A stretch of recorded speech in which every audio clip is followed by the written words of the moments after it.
Hello everyone, welcome to our YouTube channel RPSC bio academy. हम जो unit discuss कर रहे थे वो थी एनिमल फिजियोलॉजी। और एनिमल फिजियोलॉजी के अंदर हमारा जो टॉपिक है वो है बॉडी फ्लूइड्स एंड सर्कुलेशन। इसके अंदर हमने काफी पढ़ लिया था, अभी इसका थोड़ा सा पार्ट रहता है, हम उसको भी डिस्कस कर लेते हैं। तो जो हमारा आज का फर्स्ट टॉपिक रहेगा वो रहेगा ब्लड प्रेशर, जिसे हम हमारे कॉमन लैंग्वेज में क्या बोल देते हैं, बीपी। यानी हम कह देते हैं ना कि बीपी बढ़ गया, बीपी घट गया। तो क्या है बीपी? बीपी का बढ़ना क्या होता है, बीपी का घटना क्या होता है, एक्चुअली में बीपी होता क्या है? तो अगर हम बात करें बीपी का मतलब है ब्लड प्रेशर। ब्लड प्रेशर का मतलब है pressure on the wall of artery. यानी जो भी आर्टरीज होती हैं, जो आर्टरी होती है, हम यहाँ पर किसकी बात कर रहे हैं? आर्टरी की। हम यहाँ पर वेन्स की बात नहीं कर रहे हैं। यानी कि धमनी के ऊपर, धमनी की दीवारों पर लगने वाला दाब, pressure on the walls of artery, धमनी की दीवारों पर लगने वाले दाब को क्या बोला जाता है? ब्लड प्रेशर कहा जाता है। और एक सबसे इंपॉर्टेंट बात है, हमने यहाँ पर धमनी की बात की यानी आर्टरी की बात की, हमने यहाँ पर वेन्स की बात नहीं की है। ठीक है। उसके बाद हम डिस्कस करते हैं कि कौन सी आर्टरी से अगर हमें ब्लड प्रेशर को मेजर करना है तो बेस्ट पार्ट कौन सा है, बेस्ट आर्टरी कौन सी है। तो उसके लिए आती है हमारे आर्म्स के अंदर प्रेजेंट होती है ब्रैंकियल आर्टरी। यानी अगर हमें बिल्कुल सही अगर ब्लड प्रेशर का माप करना है तो हम ब्रैंकियल आर्टरी का मेजरमेंट करेंगे। ब्रैंकियल आर्टरी की वॉल पर जो दाब लगेगा, हम जनरली उसी को ही ब्लड प्रेशर कहते हैं, क्योंकि किसका मान लिया जाता है यहाँ पर? ब्रैंकियल आर्टरी का, जो कि कहाँ प्रेजेंट है? हमारी भुजा के अंदर, यानी कि हमारी आर्म्स के अंदर जो प्रेजेंट होती है। उसके बाद हम बात करते हैं ब्लड प्रेशर। तो ब्लड प्रेशर के बारे में, इसको मेजरमेंट अगर करना हो तो हम कौन सा इंस्ट्रूमेंट यूज करेंगे? तो स्फिग्मोमैनोमीटर। स्फिग्मोमैनोमीटर जो है ये इंस्ट्रूमेंट यूज किया जाता है किसके लिए? अगर हमने ब्लड प्रेशर को मेजर करना है। और सबसे पहले ब्लड प्रेशर किसने मेजर किया था? तो सबसे पहले ब्लड प्रेशर किया था स्टीफन हेल्स ने, जिसे हम क्या बोलते हैं? फादर ऑफ प्लांट फिजियोलॉजी बोला जाता है। तो स्टीफन हेल्स ने सबसे पहले ब्लड प्रेशर का मेजरमेंट किया था। और किसके अंदर किया था? घोड़े के अंदर, या हम क्या कह सकते हैं? हॉर्स के अंदर। तो हॉर्स के अंदर सबसे पहले बीपी कहाँ किसका मेजर हुआ था? किसी भी इंसान का नहीं हुआ था, एक हॉर्स का हुआ था, एक घोड़े का हुआ था। और किसने किया था? स्टीफन हेल्स ने किया था। और ब्लड प्रेशर को मेजर करने के लिए इंस्ट्रूमेंट कौन सा यूज होता है? स्फिग्मोमैनोमीटर यूज होता है। अब हम सुनते रहते हैं कि ब्लड प्रेशर हाई हो गया, ब्लड प्रेशर लो हो गया। इसका क्या मतलब है? ब्लड प्रेशर का हाई या ब्लड प्रेशर का लो होने का क्या मतलब है? यानी अगर हम इसकी डेफिनेशन से मतलब निकालने की कोशिश करें, यानी आर्टरी की वॉल पर जो लगने वाला दाब है, अगर वो दाब ज्यादा हो जाए तो हम इसको क्या बोल देंगे? कि हाई ब्लड प्रेशर। अगर वो दाब कम हो जाए तो हम क्या बोल देंगे? कि लो ब्लड प्रेशर है। लेकिन हम इसके अंदर बात करेंगे एक रेंज क्या होगी जिसको हम नॉर्मल बोलेंगे कि इतना तक दाब तो ठीक है, लेकिन अगर इससे ज्यादा हो जाएगा तो हम हाई कह देंगे, इससे कम हो जाएगा तो हम इसको लो कर देंगे। तो इसकी जो मेजरमेंट होती है वो होती है 120 to 80 mm ऑफ Hg। ये तो प्रेशर की यूनिट है। ये क्या है? 120 to 80 mm। यानी इसकी रेंज कितनी होगी? 120 से 80। 120 क्या है? 120 तब हमारे आएगा जब क्या हो रहा होगा? Ventricle systole. यानी वेंट्रिकल्स जब कॉन्ट्रैक्ट करेंगे तब यहाँ पर हाईएस्ट वैल्यू कितनी आती है? 120। और जब वेंट्रिकल डायस्टोल कर रहे होंगे, वेंट्रिकल रिलैक्स कर रहे होंगे, तब यहाँ पर कितनी आएगी प्रेशर की वैल्यू? 80। यानी मिनिमम एंड मैक्सिमम वैल्यू इसकी 120 एंड 80 है। अगर 120 और 80 यानी 120 से ऊपर चला गया, अगर 120 से ऊपर यहाँ पर प्रेशर आ गया तो 120 से ऊपर जाने पर हम क्या बोल देते हैं कि ब्लड प्रेशर कैसा हो गया? हाई। और अगर 80 से कम आ गया तो हम क्या कह देंगे? ब्लड प्रेशर कैसा हो गया? लो। यानी नॉर्मल कितना है? 120 to 80 mm ऑफ Hg का प्रेशर जो है वो नॉर्मल ब्लड प्रेशर हमारे अंदर जो है पाया जाता है। 120 का मतलब है वेंट्रिकल सिस्टोल के टाइम पर प्रेशर, और 80 का मतलब है वेंट्रिकल जब रिलैक्स करते हैं, यहाँ हम क्या बोल सकते हैं? डायस्टोल। तो वेंट्रिकल डायस्टोल के टाइम पे ये प्रेशर होता है। तो मिनिमम एंड मैक्सिमम ये होते हैं। अगर इससे ऊपर चला गया तो हाई ब्लड प्रेशर कह सकते हैं, इससे नीचे आ गया तो हम लो ब्लड प्रेशर कह सकते हैं।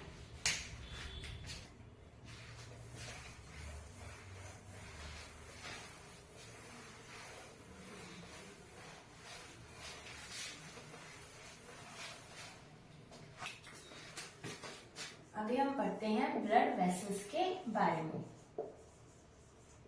कभी हम कह देते हैं ब्लड कैपिलरीज, कभी कह देते हैं ब्लड वेसल्स, कभी हम आर्टरीज बोल देते हैं, कभी हम वेन्स बोल देते हैं। तो इन सब का क्या मतलब है, क्या ये सब एक है या फिर अलग अलग है? तो अगर हम बात करें ब्लड वेसल्स की, हमारा सर्कुलेटरी सिस्टम कैसा है? हमारा सर्कुलेटरी सिस्टम है क्लोज्ड। तो एक क्लोज्ड सर्कुलेटरी सिस्टम के अंदर दो तरीके की ब्लड वेसल्स पाई जाती हैं। कौन कौन सी? Arteries and veins.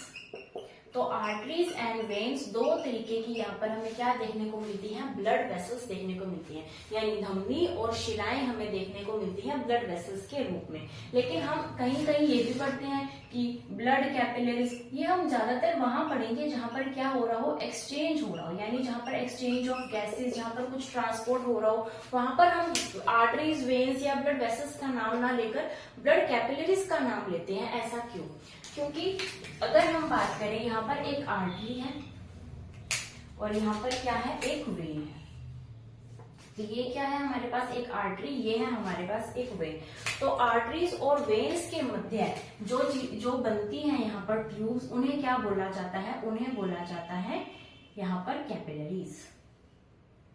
तो ये क्या हो गई? ये सारी क्या होगी? ये सारी होगी कैपिलरीज। तो ये है ब्लड कैपिलरीज, यानी आर्टरी और वेन के मध्य पाए जाने वाली जो ब्लड वेसल्स होती हैं। ये ब्लड वेसल्स तो जनरली टू मेन टाइप्स के यही हैं, आर्टरीज एंड वेन्स। लेकिन जब आर्टरीज और भी ज्यादा ब्रांच हो जाएं और ये बाद में ब्रांच होकर क्या बनाते हैं? यहाँ पर वेन्स की स्टार्टिंग हो जाए तो इनके बीच वाले पार्ट को क्या बोला जाता है? Blood capillary. और यहाँ पर इनकी जो वॉल होती है वो बहुत ज्यादा थिन होती है, जिसकी वजह से अगर हम यहाँ पर गैसियस एक्सचेंज करना चाहें तो गैसियस एक्सचेंज यहाँ पर बहुत इजीली हो जाता है, क्योंकि इनके कंपैरेटिवली इन दोनों की वॉल जो है वो कैसी है? मोटी है। इन दोनों की दीवारें मोटी हैं, इसकी जो दीवारें हैं वो बिल्कुल ही पतली है, जिसकी वजह से यहाँ पर एक्सचेंज होना इजी है। इसलिए एक्सचेंज होता है वो ब्लड कैपिलरी से होता है। ब्लड कैपिलरी और कुछ भी नहीं है, आर्टरीज और वेन्स के मध्य जो इनका एक थिन नेटवर्क बनता है उसे बोला जाता है ब्लड कैपिलरी। तो हमें डिफरेंस समझ में आ गया होगा कि ब्लड वेसल्स के ही टाइप्स हैं, आर्टरीज एंड वेन्स। और आर्टरीज के वेन्स के बीच के अंदर जो पतली पतली कैपिलरीज पाई जाती हैं, जिन्हें हम क्या बोलते हैं? केशिकाएं। तो इनके अंदर क्या पाई जाती है? कैपिलरीज पाई जाती हैं। अभी हम इससे आगे चलते हैं।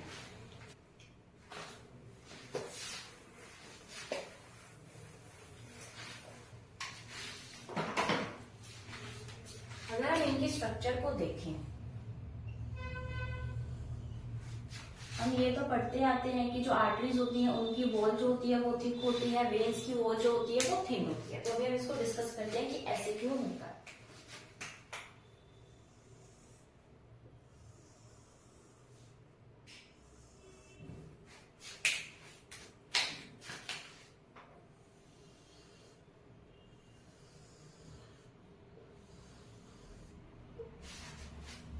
ठीक है, ये हमने आर्टरी का डायग्राम बनाया है, यहाँ पर हम वेन का डायग्राम बना रहे हैं।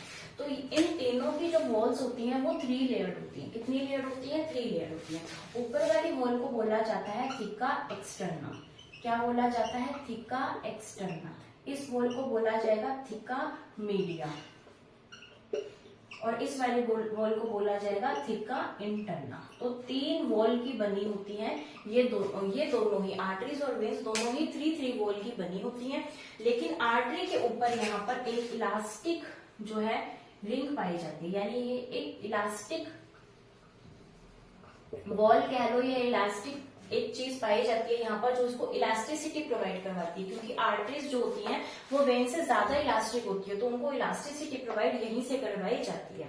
ठीक है, उसके बाद हम देखते हैं कि यहाँ पर थिका मीडिया की जो यहाँ पर डेप्थ है वो कितनी ज्यादा है, यानी इसकी लेंथ कितनी ज्यादा है और इसकी लेंथ कितनी यहाँ पर इससे कंपैरेटिवली क्या है? कम। इसीलिए हम ये कहते हैं कि यहाँ पर जो आर्टरीज होती हैं वो कैसी होती है? थिक वॉल्ड होती हैं, और जो वेन्स होती हैं वो कैसी होती हैं? थिन वॉल्ड होती है, क्योंकि यहाँ पर थिका मीडिया की जो साइज है वो कैसा होता है? वो बड़ा होता है। इसी की वजह से हमें यहाँ पर देखने को मिलता है। और यहाँ पर जो थिका इंटरना होती है उसके अंदर क्या प्रेजेंट होता है? एंडोथेलियम प्रेजेंट होता है। एंडोथीलियम प्रेजेंट होता है, किसके अंदर प्रेजेंट होता है, थिका इंटरना के अंदर। और हमने क्या बात की थी कि इन दोनों के अंदर क्या नेटवर्क पाया जाता है, कैपिलरीज का। और कैपिलरीज में ओनली एंडोथीलियम प्रेजेंट होता है, यानी यहाँ पर कैपिलरीज के अंदर अगर हम बात करें, ना ही हमें थिका एक्सटर्ना दिखाई देगी, ना ही थिका मीडिया दिखाई देगी, थिका इंटरना की हमें एंडोथीलियम ही दिखाई देगी। किसके अंदर, अगर हम बात करें कैपिलरीज के अंदर। तो इसीलिए कैपिलरीज के अंदर एक्सचेंज इजी हो जाता है। उसके अलावा कैपिलरीज की ये जो एंडोथीलियम होती है वो कैसी होती है, परफोरेटेड होती है, यानी छिद्रित होती है। तो ब्लड कैपिलरीज की जो एंडोथीलियम होती है वो एक तो छिद्रित होती है और सिर्फ इसकी वो एंडोथीलियम की ही बनी होती है, इसलिए यहाँ पर एक्सचेंज जो है वो पॉसिबल हो पाता है किसके अंदर, ब्लड कैपिलरीज के अंदर। ठीक है, तो अभी हम डिफरेंस समझते हैं आर्टरीज और वेन्स के अंदर।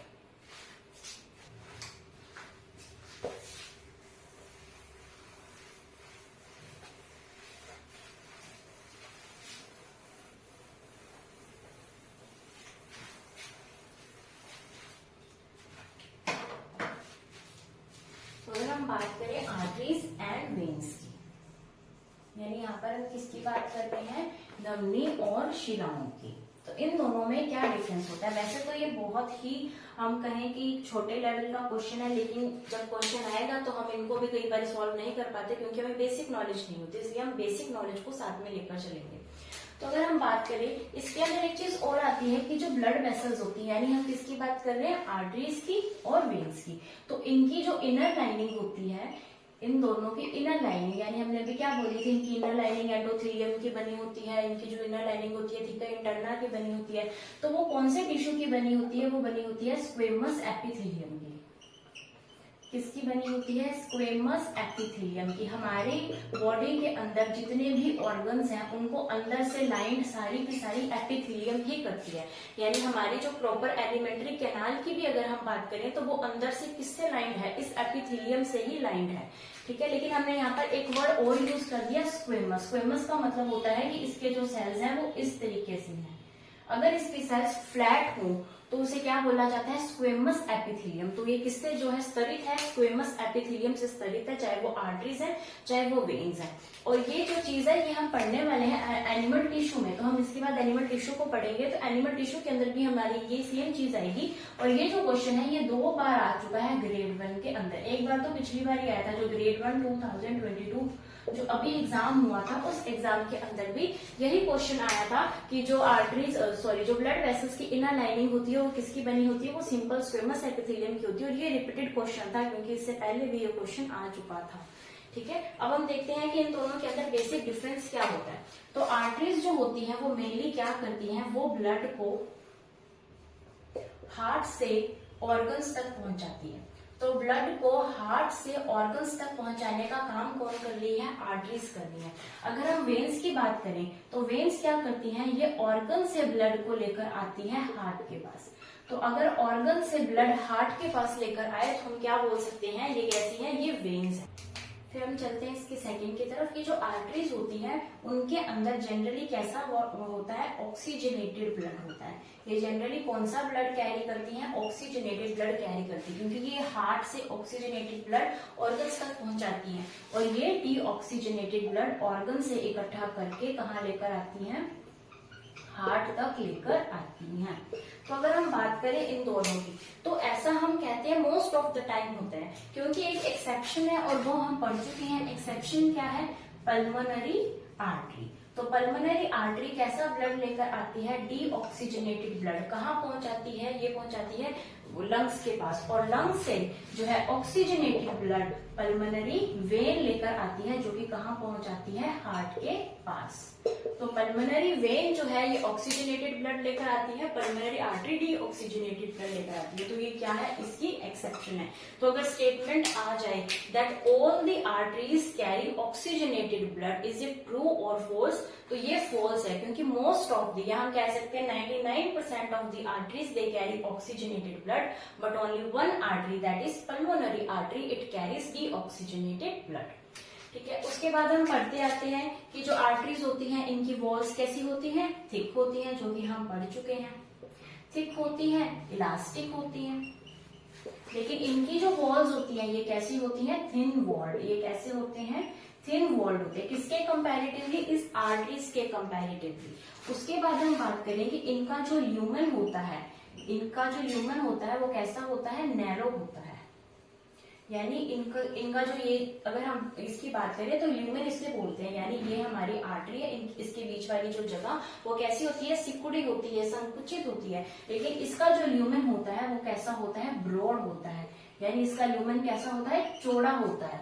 तो इसका ल्यूमेन जो होता है वो नैरो होता है, इसका ल्यूमेन जो होता है वो चौड़ा होता है। अगर इसका ल्यूमेन नैरो और यहाँ से ब्लड पास कर रहा है और ये संकरी है तो प्रेशर बढ़ेगा या कम होगा, तो इसके ल्यूमेन नैरो होने की वजह से इसके अंदर जो प्रेशर है वो ज्यादा होता है और इसके अंदर जो प्रेशर है वो कम होता है। तो वेन्स के अंदर प्रेशर आर्टरीज के मुकाबले कम होता है। और हम किसके द्वारा हमारा ब्लड प्रेशर मेजर करते हैं, हम ब्लड प्रेशर मेजर करते हैं आर्टरी के द्वारा, वो भी कौन सी, ब्रैंकियल आर्टरी के द्वारा।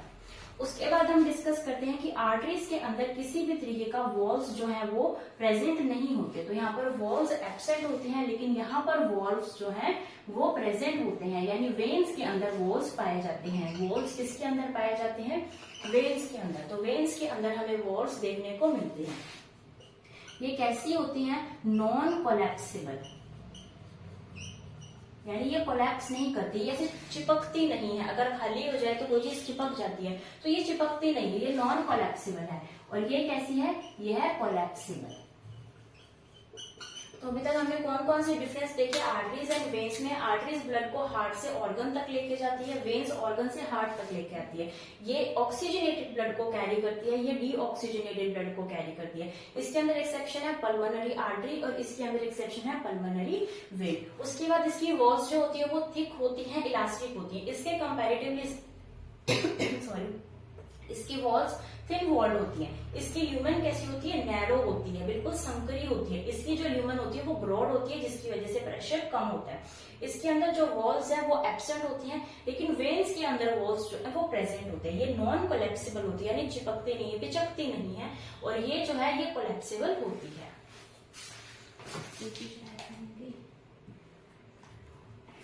संकरी होती है, वॉल्स होती है।